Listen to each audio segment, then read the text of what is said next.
Di tengah hujatan dunia terhadap Israel, di tengah kecaman dunia terhadap Israel, di tengah-tengah pembantaian terhadap anak-anak Palestina, perempuan-perempuan Palestina dan lansia-lansia Palestina yang sudah mencapai di angka 320.000 jiwa.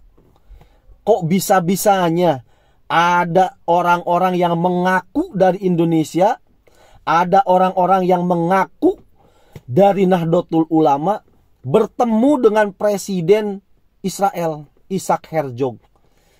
Kalau menurut saya ini bukan lagi mengaku-ngaku mereka ini, tapi mereka sedang menginjak-injak harkat dan martabat bangsa Indonesia.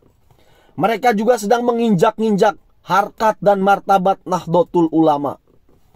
Kenapa saya berani katakan demikian? Karena jelas Indonesia tidak punya hubungan diplomasi dengan Israel. Karena jelas dalam pembukaan Undang-Undang Dasar 45 bahwasanya kita menolak segala bentuk penjajahan di atas muka bumi ini. Undang-undangnya jelas. Indonesia terhadap Israel, bagaimana ketegasan Indonesia kepada Israel. Dari mulai Bung Karno sampai dengan Jokowi, tidak ada satupun presiden yang membuka hubungan diplomatis ini.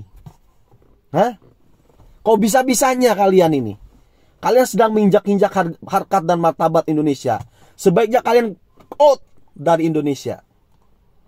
Indonesia tidak pernah menerima orang-orang seperti kalian. Jelas ini Indonesia melawan segala bentuk penjajahan. Kalaupun Anda masih merasa ini saya tetap Indonesia tapi saya dukung Israel, itu artinya Anda bukan manusia kalau begitu. Kita pakai standar hak asasi manusia sajalah. Berarti Anda bukan manusia. Udah, terserah. Yang kedua, dia ini mengaku atas nama Nahdlatul Ulama. Ini juga sama. Sedang menginjak-injak harkat dan martabat Nahdlatul Ulama. Kalian perlu tahu, NU itu adalah pilar-pilar kemerdekaan Indonesia. Indonesia sulit untuk merdeka kalau tidak ada NU di sana. Coba perhatikan, coba ingat kembali dengan sejarah resolusi jihad itu siapa? Siapa resolusi jihad yang memfatwakan itu kalau bukan Kiai Haji Hasyim Asy'ari, pendiri NU? Dan kalian bawa-bawa NU di sini, tahu nggak? Hasyim Asy'ari itu memfatwakan resolusi jihad untuk apa? Untuk melawan penjajahan. Gimana sih kalian? Sekarang kalian malah pendukung penjajah. Aduh. Gimana nih? Otaknya taruh mana? Bener-bener ya. Itu ketua umum pendiri NU, Kiai Haji Hasyim Asy'ari itu yang memfatwakan resolusi jihad. Kalian buta sejarah. Kalian kagak sekolah. Gak pernah baca sejarah. Kalau itu fatwa tidak dikeluarkan oleh Hasyim Asy'ari, maka tidak akan ada perang di pelawan penjajahan itu di Surabaya sana. Bahkan dalam sejarah itu, Bung Tomo itu sebelum perang minta dulu fatwa kepada Kiai Haji Hasyim Asy'ari. Padahal musuh sudah di depan mata, tapi Bung Tomo tidak berani melawan musuh itu sampai benar-benar fatwa itu keluar. Seandainya fatwa itu tidak keluar, habis Bung Tomo dengan pasukannya. Itulah saking taatnya Bung Tomo terhadap ulamanya, yaitu Hasyim Asy'ari. Bahkan musuh di depan mata, kematian di depan mata, dia tidak berani melawan penjajah itu karena nunggu fatwa oleh Kiai Haji Hasyim Asy'ari. Yang waktu itu dia masih istikharah, masih sholat, masih puasa, minta petunjuk daripada Allah. Saking taatnya itu Bung Tomo. Kalian malah mengkhianati ulama, mengkhianati Hasyim Asy'ari. Pakai pikiran kalian itu. Kok bisa-bisanya kalian pendukung penjajah? Apa alasan kalian? Kalau alasan kalian adalah untuk membuka diplomasi, kalian bullshit. Kalian dibayar. Lihat nih pernyataannya dari NGO. Kalian itu dibayar. Bahkan ini ketua umum PBNU sendiri nih yang ngomong nih. Gak habis pikir saya tuh. Kalau memang untuk membuka diplomasi agar terjadi penurunan ketegangan antara Hamas dan Israel, Anda siapa? Cuma 5 ekor doang. Negara-negara aja nggak mampu. Yang ada Anda sedang diperalat untuk dijadikan propaganda. Noh, lihat. Ada ormas Islam terbesar di dunia dukung saya. Dukung pembantaian ini. Kan begitu pola pikirnya. Kok bisa loh. Orang-orang macam ini bagaimana? Saya cuma bisa berdoa lah. Mudah-mudahan sekarang kalian tuh segera tobat gitu loh. Malu kalian balik ke Indonesia harusnya. Malu kalian harusnya kembali ke NU tuh malu. Saya aja yang NU tuh malu. Dipermalukan oleh kalian. Sekarang dibanding-bandingin tuh NU tuh dengan ormas sebelah. Ini gara-gara kalian. Kalianlah yang memecah umat itu, kalian sebenarnya. Bener-bener ya. Oke. Supaya kalian bertobat, ingat kembali dengan sejarah. Nih. Saya posting ulang. Saya ingatkan kembali bahwa pernah ada perang yang dikomandoi oleh Bung Tomo. Yang waktu itu Bung Tomo menunggu fatwa dari Kiai Haji Hashim Asy'ari. Dia tidak berani melawan, bahkan kematian di depan matanya, penjajah di depan matanya, tapi dia benar-benar tidak mau melawan dulu sampai fatwa itu datang. Inilah pidato Bung Tomo untuk menyadarkan kalian. Bismillahirrahmanirrahim. Merdeka!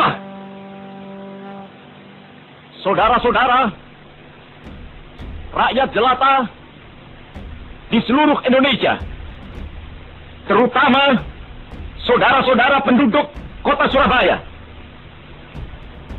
kita semuanya telah mengetahui bahwa hari ini tentara Inggris telah menyebarkan pamflet-pamflet yang memberikan suatu ancaman kepada kita semua. Kita diwajibkan untuk dalam waktu yang mereka tentukan menyerahkan senjata-senjata yang telah kita rebut dari tangannya tentara Jepang. Mereka telah minta supaya kita datang pada mereka itu dengan mengangkat tangan. Mereka telah minta supaya kita semua datang pada mereka itu dengan membawa bendera putih, tanda bahwa kita menyerah kepada mereka.